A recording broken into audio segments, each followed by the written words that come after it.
Horror story में आपका स्वागत है। इस चैनल पर आपको सुनने को मिलती है डरावनी और सच्ची भूतिया कहानियाँ। अगर आपको ऐसी ही वीडियो देखना पसंद है तो हमारी इस चैनल को सब्सक्राइब करना ना भूलेगा। तो आगे बढ़ते हैं आज की कहानी में।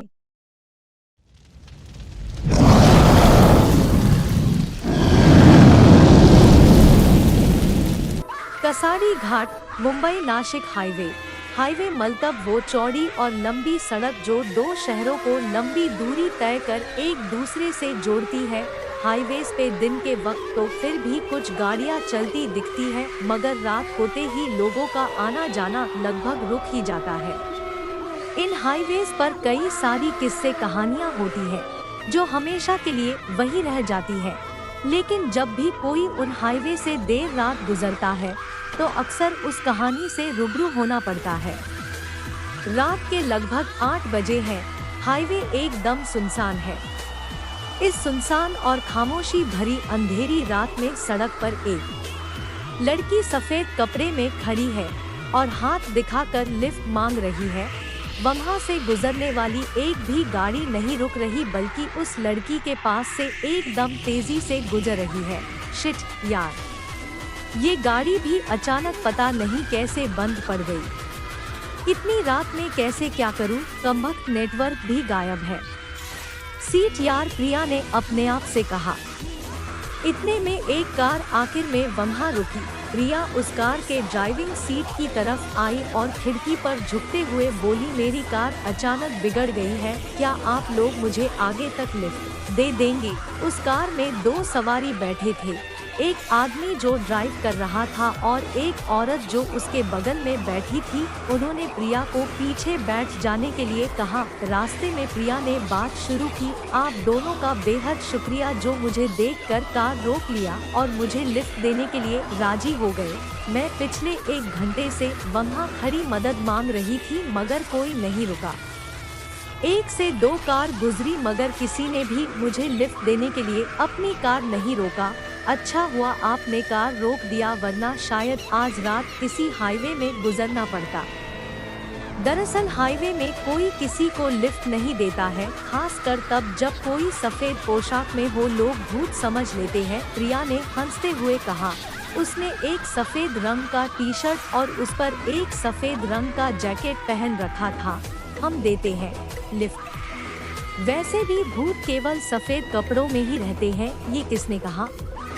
मैं नहीं मानती, भूत कहीं भी हो सकता है, कोई भी हो सकता है। आगे बैठी महिला अपनी कार के फ्रंट मिरर में से प्रिया को देखते हुए बोली।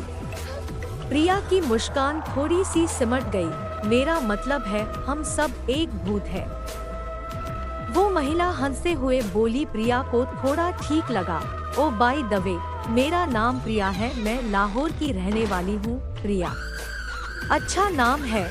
बहुत पहले एक गर्लफ्रेंड थी मेरी इसी नाम की। ड्राइविंग सीट पे बैठे आदमी ने मुस्कुराते हुए कहा। इसकी बात पर ज्यादा ध्यान मत देना, ये बहुत मजाकिया है। मेरा नाम कल्याणी है और ये मेरे पति कमलेश है। उस महिला ने भी अपना तारुफ करा। हाय हेलो जुबान से एक दूसरे को हाय हेलो किया। प्रिया, आप इस वक्त कन्ही से आ रही हो या कन्ही जा रही हो? कल्याणी ने पूछा। मैं एक पार्टी में गई थी और बस वहीं से लौट रही हूँ, प्रिया ने जवाब दिया। आप पार्टी एनिमल हो? हाँ, मुझे पार्टी करना, पार्टी में जाना अच्छा लगता है, प्रिया ने सर हिलाते हुए कहा। हम भी एनिमल है, कमलेश ने कहा। इस पर कल्याणी ने कहा, इनका मतलब पार्टी एनिमल्स। हम लोग भी पार्टी एंजॉय करते हैं। इनफैक्ट हम भी पार्टी से ही लौट रहे हैं। वैसे आप करती क्या है? कमलेश ने शीशे पर देखते हुए पूछा। मैं फिलहाल फैशन डिजाइनिंग में हूँ, लेकिन मुझे मॉडलिंग भी करनी है लाइफ में, प्रिया ने जवाब दिया। आपको देखते ही मुझे अंदाजा हो गया था कि जरूर आप कोई एक्ट्रेस या मॉडल हो, इसीलिए मेरी गाड़ी खुद ब खुद रुक गई आपको लिफ्ट देने के लिए। यू आर ब्यूटीफुल, कमलेश ने छेड़ते हुए कहा। ओ कमलेश, अब बस भी करो, कहीं भी शुरू हो जाते हो। अपनी बीवी के साथ बैठे हो और दूसरों की तारीफ करते हो। मैंने बताया न प्रिया, मेरे ये थोड़े से मस्तीखोर है, कल्याणी ने कहा, सॉरी डियर, सॉरी। कमलेश ने कल्याणी को प्यार से कहा, सिर्फ तुम्हारी ही तारीफ करूंगा। तीनों हंस पड़ते हैं। आप लोगों की लव मैरिज है? प्रिया ने दोनों से पूछा। यस, हमारी लव मैरिज हुई है और हाल ही में हमने शादी की है, बस 2 महीने ही हुए हैं।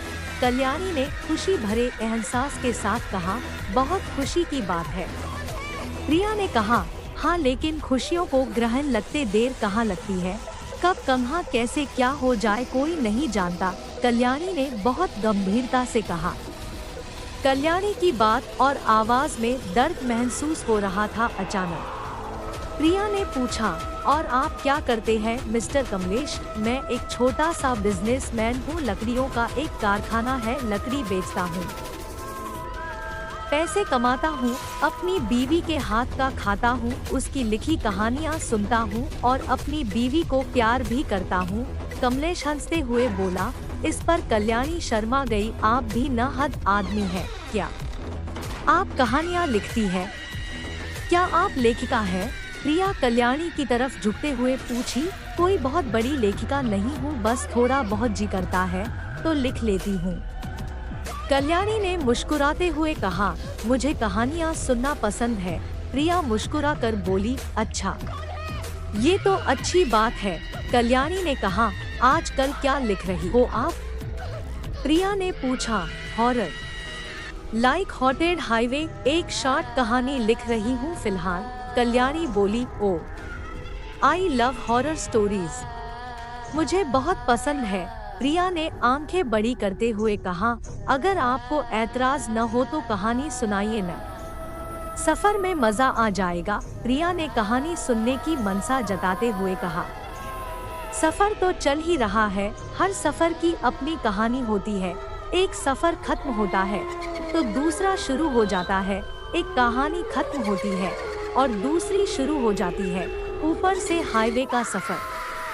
कल्याणी की बातें बार बार प्रिया को अजीब महसूस करा रही थी। प्रिया कुछ ज्यादा सोचती, इतने में कमलेश ने कहा, हाँ कल्याणी, जब प्रिया जी इतने प्यार से कह रही हैं तो कम से कम मेरी खातिर तो इनका दिल मत तोड़ो, सुना दो। इस पर कल्याणी मुस्कुरा दी, ठीक है, लेकिन प्रिया डरोगी तो नहीं? सुनसान हाईवे में हाईवे की एक शॉर्ट कहानी है, सुनना चाहोगी? मुझे डर नहीं लगता। एक काम कीजिए, ये लाइट भी बुझा दीजिए, ज्यादा मजा आएगा। प्रिया ने खुद को हिम्मत वाली जताते हुए कहा, ठीक है, ध्यान से सुनना और बीच में रोकना मत, टोकना मत। कल्याणी ने हिदायत दी। कार के अंदर की लाइट बुझा दी गई। बाहर पहले ही अंधेरा था, अब कार के भीतर भी अंधेरा पसर गया। सुनसान जगह पर कार के फ्रंट लाइट की रोशनी हाईवे के अंधेरे को चीरते हुए चलने लगी और इधर कल्याणी ने कहानी सुनाना शुरू कर दिया। कहानी का शीर्षक है लिफ्ट हॉन्टेड हाईवे। कभी कभी रास्तों में राही किसी कारण से अटक जाते हैं, उनकी जिंदगी की गाड़ी छूट जाती है। ऐसे में अक्सर वो रुके हुए मुसाफिर मंजिल तक जाने के लिए मांगते हैं सहारा, मांगते हैं लिफ्ट। मगर उन राहियों का क्या जो किसी की मदद करने के खातिर खुद ही राह से भटक जाते हैं और रास्तों में ही अटक जाते हैं। याद रखें, रास्तों में अक्सर अजनबियों को लिफ्ट देना या किसी से लिफ्ट लेना आपकी जिंदगी के गाड़ी को हमेशा के लिए रास्ते पर ही फंसा सकता है, जिसकी फिर कोई मंजिल नहीं रह जाती, बस रह जाता है रास्ता और लिफ्ट लेते देते मुसाफिर। शाम हो चुकी थी, अंधेरा हो चुका था। एक पति पत्नी का जोड़ा जिन्होंने हाल ही में शादी रचाई थी, वो एक हाईवे से गुजर रहे थे। वो आपस में बातें करते हुए चल रहे थे। रास्ते में किसी ने लिफ्ट मांगी, दूर से ही देख कार में बैठी महिला ने अपने पति को कहा, हाईवे में ये कौन अभी लिफ्ट मांग रहा है, मत रोको, पता नहीं कौन हो, अरे कोई मुसीबत में हो सकता है, हमें रोकना चाहिए। उसके पति ने कहा। कार जैसे ही नजदीक पहुंची तो एक लड़की धीरे धीरे कार के ड्राइविंग सीट की तरफ आई और बोली, मेरी गाड़ी खराब हो गई है, क्या आप लोग मुझे आगे तक लिफ्ट दे सकते हैं? उन दोनों ने उसे गाड़ी में बैठने को कह दिया। वो पीछे बैठ गई। रास्ते भर वो खामोश रही। बीच में उन शादीशुदा जोड़े ने उससे बात करने की कोशिश की, मगर वो लड़की खामोश ही रही। इस पर उन्हें अजीब सा लगा कि ये लड़की न अपने बारे में कुछ कह रही, न हमारी बातें सुन रही, न कोई जवाब दे रही। इतने में अचानक कार के आगे एक अजीब सा जानवर पता नहीं कहाँ से आ गया। फ्रंट लाइट की रोशनी में वो नजर आ रहा था। एक काला सा जानवर, बिल्कुल बिल्ली जैसी थी, बस उसका आकार थोड़ा सा बड़ा था। रोशनी में उसकी आंखें बहुत चमक रहे थे। आदमी ने अपनी कार रोक दी। उन दोनों को थोड़ा अजीब सा लग रहा था, लेकिन फिर वो जानवर चुपचाप वहां से गुजर गया। जब उस आदमी ने दोबारा कार को चालू किया तो उसकी नजरें ऊपर लगे मिरर पर सहसा चली गई, तो उसने देखा पीछे वो लड़की नहीं थी जिसको लिफ्ट दिया था। वो मुड़कर देखा तो पीछे उस लड़की को नहीं पाकर हैरान हो गया। उसकी पत्नी भी ये देख डर से कांप उठी। उन्होंने तुरंत यहाँ से जाना जरूरी समझा। कार चालू कर आदमी फुल स्पीड में गाड़ी को बढ़ाया और तेजी से चले जा रहा था। वो दोनों डरे हुए थे। इससे पहले कहीं कुछ बुरा न हो जाए वो हाईवे पार कर लेना चाहते थे। अचानक सामने में फिर से वही लड़की उनके कार के आगे आ गई और उनके कार के कांच में चिमट गई। वो दोनों बहुत ही ज्यादा डर गए। इससे कार का संतुलन बिगड़ गया और उनका एक्सीडेंट हो गया। गाड़ी सड़क से बाहर हो गई और किसी पेड़ में जाकर लगी और तिरछी हो गई। कार में बैठी महिला को बहुत चोट लगी थी और वो लगभग मर ही चुकी थी। वो आदमी अब भी जिंदा था। वो बहुत मुश्किल से वहाँ से उठा और सड़क के पास मदद मांगने चला गया। उसने हाथ दिखाकर गाड़ियाँ रोकने की कोशिश की, मगर एक भी गाड़ी नहीं रुकी। आखिर में उसने एक गाड़ी को रोकने के लिए बीच में खड़ा हो गया, मगर वो गाड़ी भी तेज रफ्तार से चली आ रही थी और वो रुकी नहीं, बल्कि उस आदमी को कुचलते हुए निकल गई। आदमी खून से लथपथ सड़क पर गिरा था। आदमी बहुत ज्यादा दर्द में था। वो फिर भी रेंगते हुए अपनी पत्नी के पास गया। उसने देखा उसकी पत्नी मर चुकी थी। थोड़ी देर बाद वो भी वहीं अपनी पत्नी के पास लेटे लेटे मर गया। 7 दिन बाद रात के लगभग 8 बज रहे थे। हाईवे एकदम सुनसान था। इस सुनसान और खामोशी भरी अंधेरी रात में सड़क पर एक लड़की सफेद कपड़े में खड़ी थी और हाथ दिखाकर लिफ्ट मांग रही थी। वहाँ से गुजरने वाली एक भी गाड़ी नहीं रुक रही थी, बल्कि उस लड़की के पास से गाड़ियां एकदम तेजी से पार हो रही थी। उसी वक्त एक कार वहाँ से गुजर रही थी। उस लड़की को देख उन्होंने अपना कार रोका। वो सफेद लिबास वाली लड़की सामने आई और उसने कहा उसकी कार खराब हो गई है, उसे लिफ्ट चाहिए। इस पर अंदर बैठे पति पत्नी के जोड़े ने उसे अपने कार में बैठने को कह दिया। प्रिया को थोड़ा अजीब लग रहा था। कहानी सुनकर वो थोड़ी सी उलझन महसूस कर रही थी, लेकिन वो खामोश थी। कल्याणी ने कहानी को जारी रखा। उस सफेद पोशाक वाली लड़की ने अपना परिचय दिया और उस महिला और आदमी को धन्यवाद भी किया कार रोकने और लिफ्ट देने के लिए। रास्ते भर में तीनों बातें कर रहे थे। वो लड़की काफी बातूनी थी।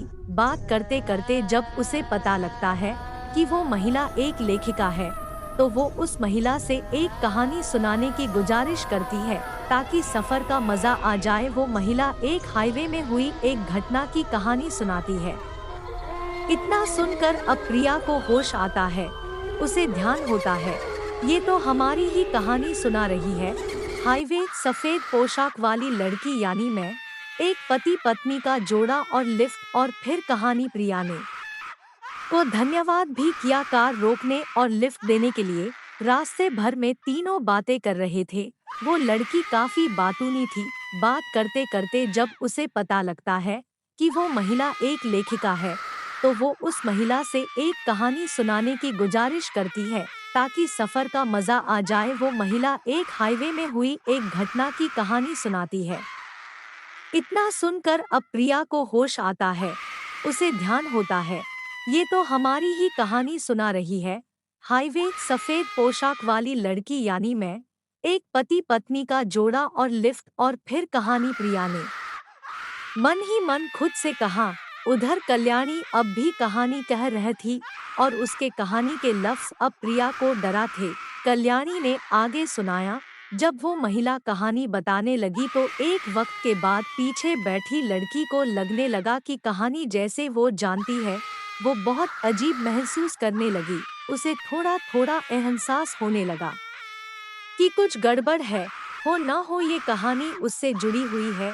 उसने अपने दिमाग पर जोर डाला, सब कुछ रिवाइंड किया। इधर प्रिया भी वही कर रही थी और वही महसूस कर रही थी जो कहानी की लड़की कर रही थी। प्रिया दिमाग पर जोर डाला, सब कुछ रिवाइंड किया। इधर प्रिया भी वही कर रही थी और वही महसूस कर रही थी जो कहानी की लड़की कर रही थी। प्रिया दिमाग पर जोर डालकर सब कुछ रिवाइंड कर रही है, यानी अपने दिमाग में सब पीछे करती जा रही है। जैसे कोई फिल्म रिवाइंड होती है, उसी तरह प्रिया के दिमाग में भी सारी छवि और घटनाएं रिवाइंड हो रही हैं। उसे याद आता है, लगभग 6 से 7 दिन पहले वो पार्टी करके इसी हाईवे से घर लौट रही थी अपनी कार में। उसने हल्की सी दारू चढ़ा रखी थी। प्रिया बहुत तेज ड्राइव कर रही थी। रास्ते में उसे एक शख्स दूर से दिखाई दिया था जो बीच सड़क में हाथ हिला रहा था। प्रिया को लगा इतनी रात में कौन होगा, जरूर कोई चोर उचक का ठग होगा या कोई भूत, पता नहीं। उसने अपनी गाड़ी की रफ्तार और तेज कर ली थी और बिना रोके उस आदमी को कुचलते हुए चली गई थी। उसे याद हुआ कि मैंने अपने कार से उस दिन इसी हाईवे में किसी को कुचल दिया था। वो उस औरत का पति था। वो खुद से सारी बातें मन ही मन कहने लगी। ठीक 7 दिन बाद यानी आज शाम इसी हाईवे में मेरी गाड़ी खराब हुई और मैं लिफ्ट के लिए रुकी और इस गाड़ी में बैठ गई। अब प्रिया को सब कुछ समझ आ गया। जो हुआ सब कुछ कल्याणी के कहानी में शामिल था और वो लड़की जो उस कहानी में लिफ्ट मांग कर बैठी है कोई और नहीं बल्कि मैं ही हूँ। ये बात प्रिया जान गई। वो जान गई कि उस रात जिसको मैंने अपनी कार से रौंद दिया था वो वही आदमी था। कल्याणी ने आगे बताया। एनजेजेजेन उस महिला ने लड़की को जाहिर किया और बोली कि जिस कार में तुम बैठी हो ये वही कार है जिसका 7 दिन पहले एक्सीडेंट हो चुका है और हम वही शादीशुदा जोड़े हैं। यदि तुमने उस दिन कार रोककर उस एक असहाय आदमी की मदद की होती, अपने कार से उसे कुचला नहीं होता तो शायद आज हम जिंदा होते। प्रिया को मालूम हो चुका था कि जिस कार में अब प्रिया सवार थी उस कार का एक्सीडेंट हो चुका था और दोनों पति पत्नी जिनसे अब तक बातें करते आ रही थी वो जिंदा नहीं थे बल्कि ये उनकी आत्माएं थी। प्रिया के रोंगटे खड़े हो गए ये जानकर कि वो उतने देर से 2 आत्माओं के साथ एक कार में मजे से बातें करते हुए आ रही है। प्रिया, तुम्हें डर तो नहीं लग रहा है न? कल्याणी ने कहा। इस बार उसकी आवाज नॉर्मल नहीं थी। प्रिया की बोलती तो कब की बंद हो चुकी थी मगर अब ऐसा लग रहा था कि उसकी सांसें भी बंद होने को थी। उस अंधेरे कार में उसकी हालात खराब हो चुकी थी। उसका हल सूखा पड़ गया था। प्रिया को तो जैसे सांप सूंघ गया था। उसे कुछ समझ नहीं आ रहा था कि वो क्या करे क्या कहे। वो खामोश ही रही मगर उसकी धड़कन बहुत तेज थी। एकदम धीरे धीरे अपनी हाथ से कार का दरवाजा खोलने के लिए बढ़ाई तो कार लॉक हो गई। खट खट आवाज के साथ दोनों तरफ के दरवाजे लॉक हो गए और खिड़कियों के शीशे भी सरर से ऊपर चढ़ गए। कार अब भी चल रही थी। धीरे धीरे कार की रफ्तार तेज हो गई और अंदर का माहौल ठंडा होने लगा। तापमान गिरने लगा। प्रिया अब डर से कांपने लगी और गिड़गिड़ाने लगी। जाने दो मुझे छोड़ दो। वो दोनों जोर जोर से हंसने लगे। अरे प्रिया, अभी कहानी खत्म कहाँ हुई है, अभी तो इस कहानी का अंत बाकी है। और इतने में कार की बत्ती जल उठी। प्रिया ने देखा आगे कोई भी नहीं बैठा था। कार अपने आप चल रही थी लेकिन अगले ही पल उसने महसूस किया कि उसके दोनों तरफ 2 लोग बैठे थे। एक तरफ कल्याणी और दूसरे तरफ कमलेश। मगर प्रिया की हिम्मत ही नहीं हो रही थी कि वो अपनी गर्दन हिलाए और न ही इसकी जरूरत थी क्योंकि सामने में लगे मिरर में दोनों का चेहरा नजर आ रहा था। अपने कानों में प्रिया को उन दोनों की गहरी सांसें चलने की आवाज महसूस हो रही थी, मानो कोई गुर्रा रहा हो। प्रिया ने देखा धीरे धीरे उनके खामोश चेहरे काले होते गए और कुछ जख्म उभर आए। दोनों के सर से सहसा खून बहने लगा। प्रिया जोर से चीख उठी और लाइट बंद हो गई तथा कार पूरे रफ्तार में चलने लगी। प्रिया डर से चिल्लाती रही और कार किसी नॉन स्टॉप ट्रेन की तरह तेज चल रही थी और फिर अचानक कार सड़क पर पलट गई और प्रिया की मौत हो गई। सच कहा था कल्याणी ने कि कभी कभी अजनबियों को लिफ्ट देना और लेना दोनों ही जानलेवा बन जाता है, खासकर हाईवे में। हाईवे का सफर हाईवे तक ही सीमित रह गया। कहीं आप भी तो किसी हाईवे में सफर नहीं कर रहे हैं ना? तो दोस्तों, आप लोगों को मेरी ये वीडियो कैसा लगा? अगर अच्छा लगा तो मेरी इस चैनल को सब्सक्राइब करना मत भूलिएगा। अगर आप लोगों के साथ भी ऐसी कोई घटना घटी हो तो मैं वीडियो की डिस्क्रिप्शन बॉक्स में मेरी व्हाट्सएप नंबर और ईमेल आईडी ही जाकर अपनी कहानी बता सकते हैं। मैं आप लोगों की कहानी मेरी वीडियो में प्रस्तुत करूंगी। ऐसी ही रोमांचक कहानी लेकर फिर हाजिर होंगे। तब तक के लिए बाय, टेक केयर।